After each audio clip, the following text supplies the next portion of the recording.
Welcome to Madison Church, to our online audience. My name is Feith, lead pastor at Madison Church. We begin today our final part of a 30-part series through Hebrews. We're going to begin today. I want to talk to you about my friend Jason. We moved to Madison, Wisconsin in 2014. How many of you, and if you're watching online, let us know in the chat room, how many of you have moved to Madison since 2014? Yeah, almost everyone. If you're online, let us know if you moved. So a lot of you are new to Madison, just like we were. We moved to Madison. I would imagine a lot of you came for a job, for school. Well, we came to start this church. And part of what led us here to Madison, the quick version, it was a young city. It was a growing city. And we felt like there was a specific type of church God was calling us to start. When you go to church planting trainings, to which I've been a coach at, and I've coached other church planters, oftentimes the focus is getting systems going in place and getting a large enough crowd on week one so that you can grow the church and you can be one of the fastest growing or one of the largest churches in your area. And that by far has been like a measure of success. And I'm not here to diss that, but I want to talk about why we were different, because when we came to Madison, that wasn't our goal. If it happened, that would have been cool, I guess, but we weren't going to do the things to do that. Rather, we wanted to be a church with what we call now micro locations. We didn't have that vernacular even 8 years ago. We were talking about being a multi-site small church. And now micro locations is more along the lines of the idea of what we're doing. It speaks to an intentionality of not necessarily trying to attract a large crowd, but rather trying to have a healthy, quality type of a community. And so that's why we do this. And in 2019, we were psyched because we had a West Side location going. We had started an online location, and now we had started downtown off of Jennifer Street. And we were pumped about that because we're starting to see the micro locations go. And when we started the downtown location, we would have like 5 people there. And we thought this was great because 2 or 3 of them weren't going to any sort of faith community, weren't engaged at all. And we were like, this is why we start micro locations for 2 or 3 folks. And eventually they grow. And on the West Side, we saw that. And you do it one person at a time. And all of that to say, that's the quick version. All of that to say, I met Jason when we first moved here, and Jason was taking another job. And I didn't know that. I just knew he was a church planter. We met, we talked. I thought Jason was a great guy. We were just going to hang out, and this was going to be fun. Well, it turned out that Jason had just gotten a new job at the largest church in Wisconsin. We were talking almost 10,000 people a weekend. And so then I thought, well, Jason's not going to want to hang out with me because, one, what's in it for him? I mean, let's just be honest here. Let's be realistic. What is in it for him? And when you pastor a church that large, you may not know it, but you start to get somewhat of a celebrity status within the church. And when you have 10,000 people, then there's a lot of people who want to have coffee with you, drink with you, have you over to their house, complain to you about how loud the music was or the laser lights or whatever you have. But Jason and I still kept texting. We still kept hanging out. And I always thought that was weird. I'll be honest. I actually got to share this at his wedding last week. I always thought it was weird that Jason kept returning my text messages and phone calls. And, Jason is a good friend. He believed in me when I didn't believe in me. He saw worth in me when I questioned my worth.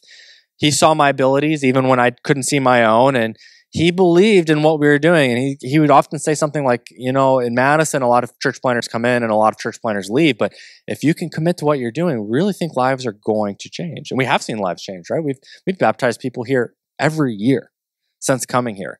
That's not a stat that a lot of churches anywhere can talk about, let alone in Madison, one of the most post-Christian cities. And we brag about that because we love seeing. We love seeing people, no matter where you're at on your walk, we just love seeing people find Jesus.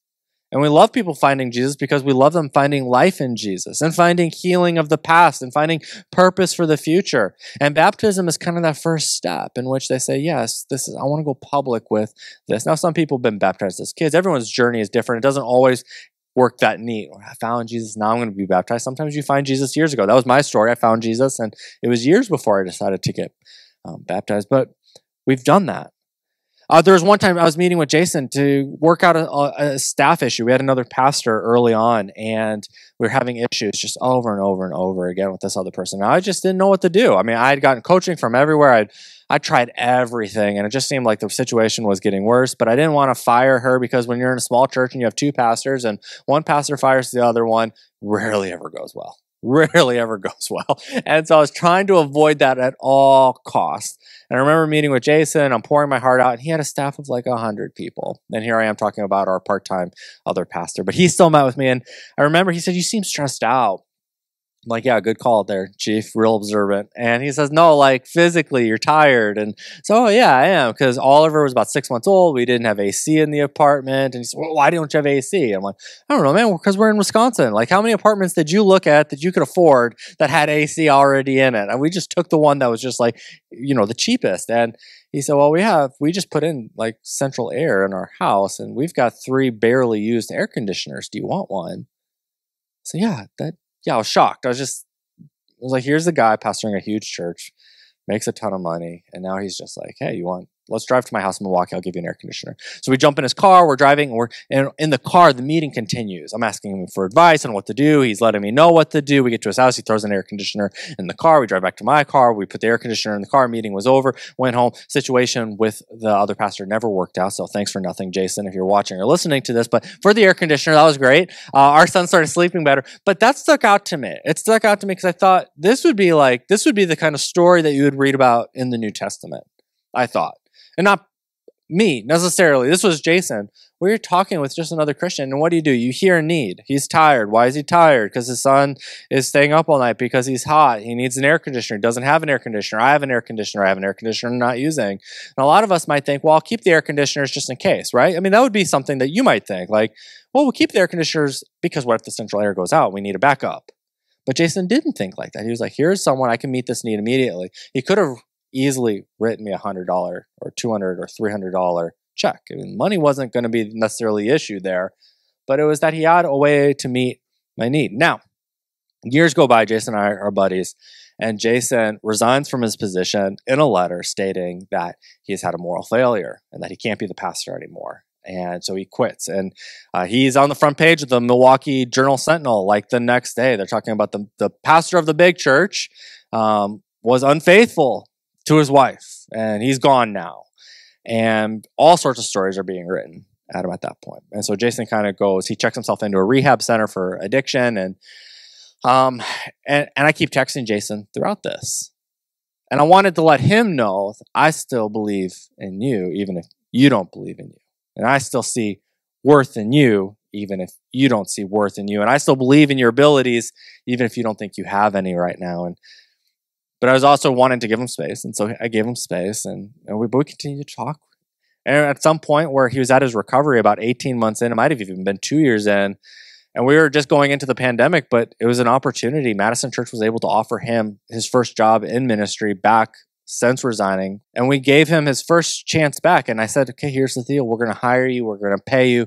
But your very first Sunday at Madison Church, when you speak, you got to talk about it, man.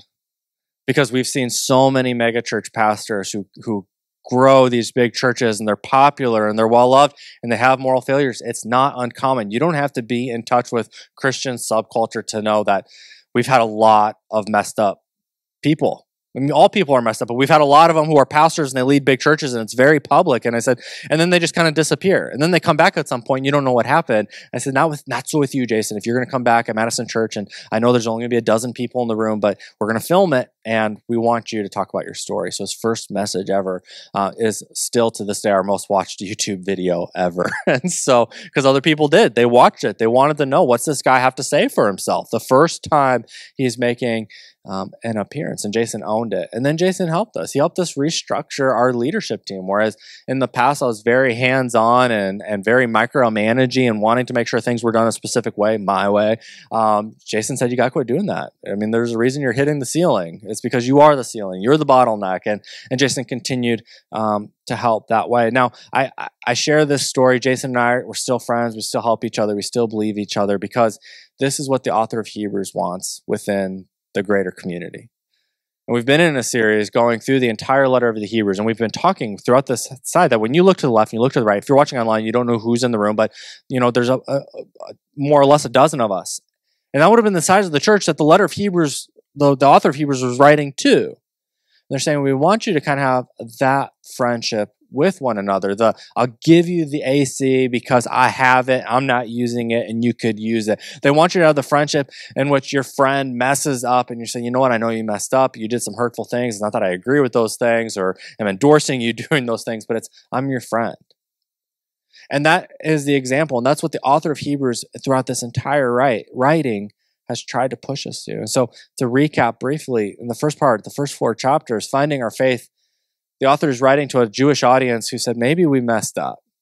Maybe Jesus isn't God. Look at all this new stuff. I mean, we followed all of these rules for so long, these tangible things that we could point to, taste, and feel, these rules, and now we're told that those don't really matter anymore. We're told that they're obsolete.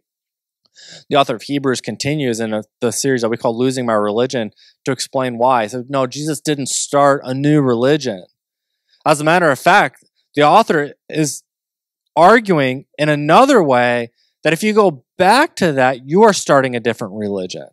Because this Old Testament faith was always pointing toward Jesus. So if you have Old Testament faith without Jesus, that is the new religion. This religion, this faith in Jesus has always been spoken about. And then we get into this final part of living like never before. The author wasn't just saying, hey, let me theologically enlighten you so you could pass some test someday. There is no test someday, I'm pretty sure. But he said, he or she says, now here's why that matters. 1, perseverance. Life's going to be tough. It's going to be tougher for some of you than others. That's just the reality of life. It's just going to be tougher for some of you than others, but you're going to persevere. How are you going to persevere? Look to the left, look to the right. Have a good friend. Have someone that you're in community with, someone that you can go to. Good times, bad times. When you're having a bad time, go to someone who can help you. When you're having a good time, find someone you can help. The author warns if you don't do that, there's a real chance that when bad stuff starts to happen, you start to drift. When you start to drift, there's a chance that you can be like other people in this community who are just left. They've just given up altogether. They didn't go to a different church. They didn't go to a different faith community. They just left what they were doing and went back to what they knew and what they know. And we know that that's easy.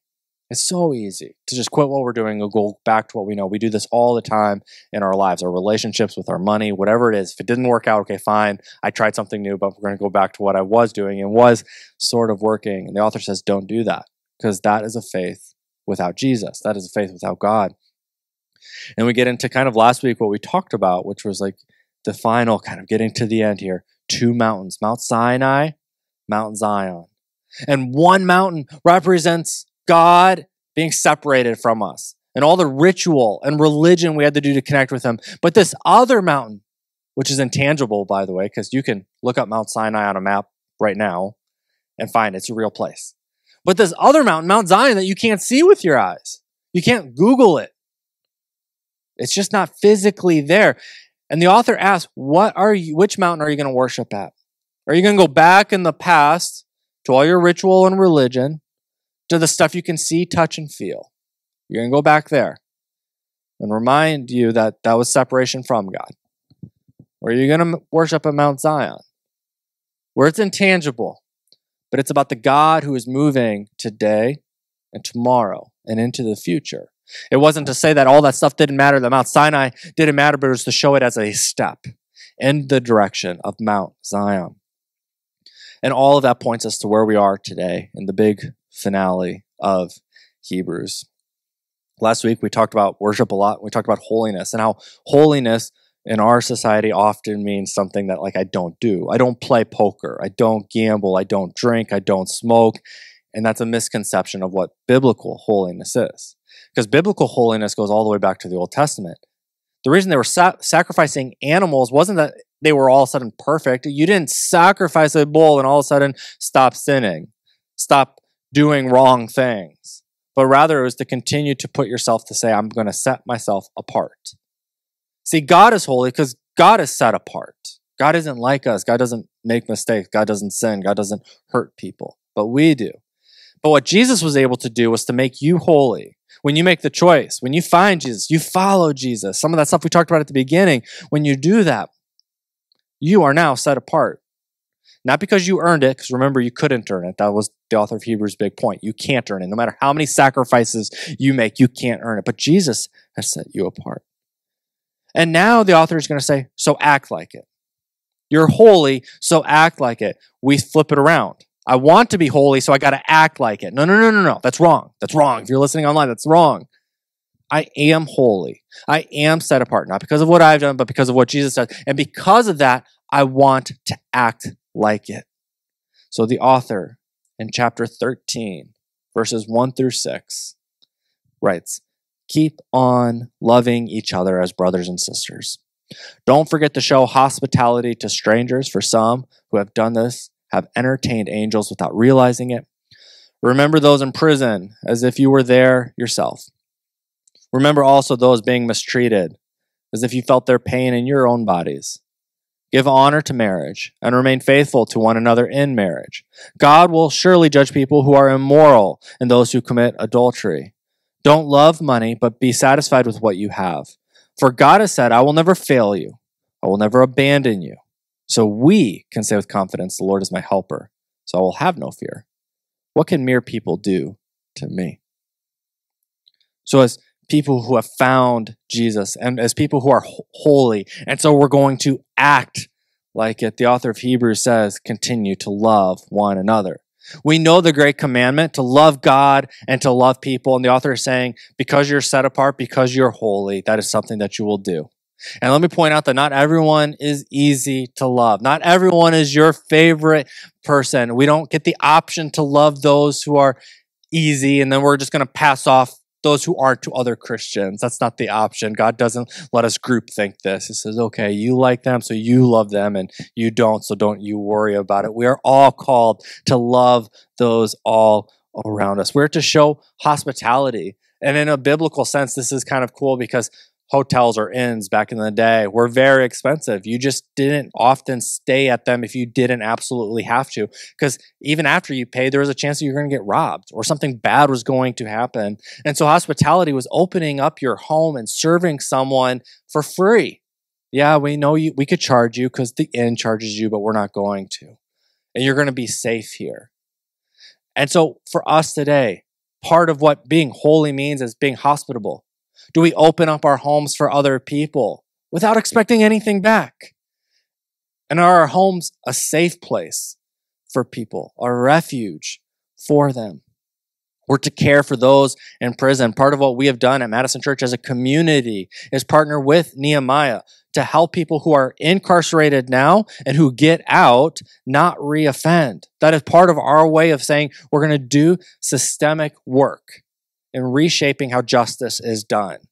We may not be able to control the laws in this country. We can't control what people do when they are out there, sometimes when they break laws or when they don't, or however that might work. But we're saying that we're going to help. We're going to be there with you. In biblical times, if you were in jail or prison, you relied on people bringing you your food.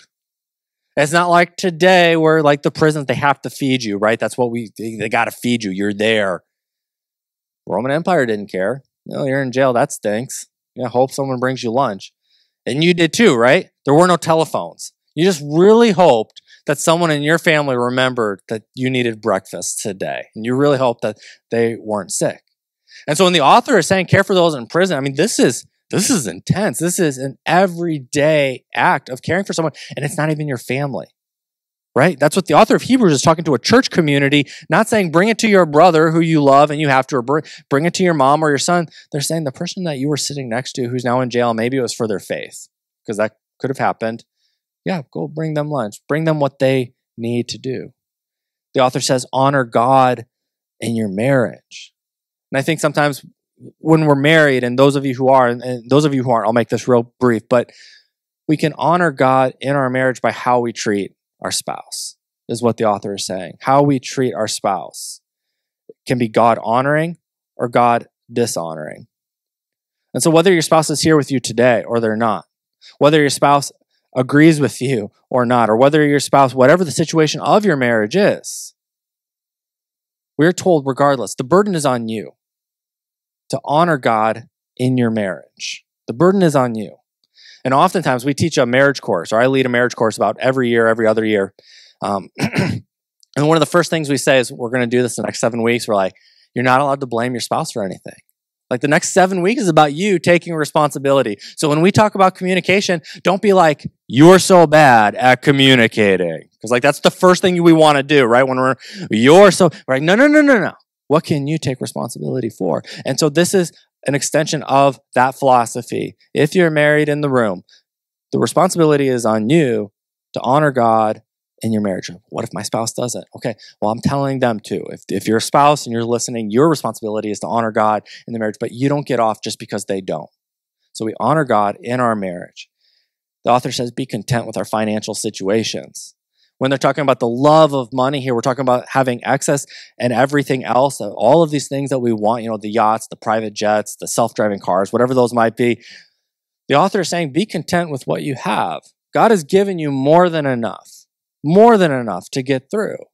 So the author is warning us, as the Bible actually in the New Testament and Jesus, the Bible, the New Testament and Jesus, they talk about money and finances more than any other subject. More than any other subject. About 1/3 of the Bible, either directly or indirectly, has to do with finances. And so even the author of Hebrews brings it up. So say, hey, look, this is going to be a stumbling block for every person who lives in any society. It's not just those who live in a capitalistic society. Any society you live in, money's going to be an issue. Why? Well, because money's kind of a security, isn't it?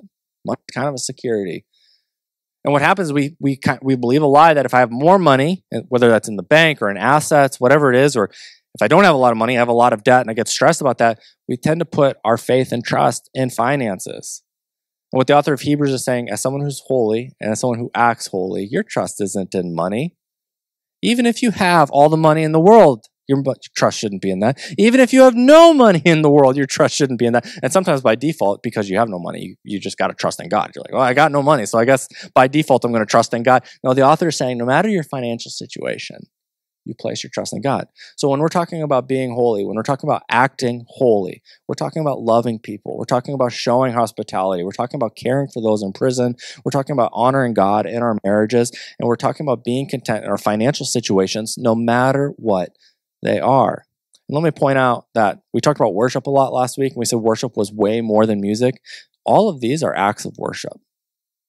Loving people is an act of worship. Being a good steward, when we give back, and we talk about money and giving back, that's an act of worship. When we show hospitality, that's an act of generosity and worship. And all of these things are what we're called to.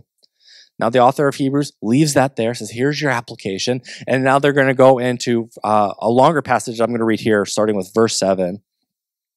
Remember your leaders who taught you the word of God.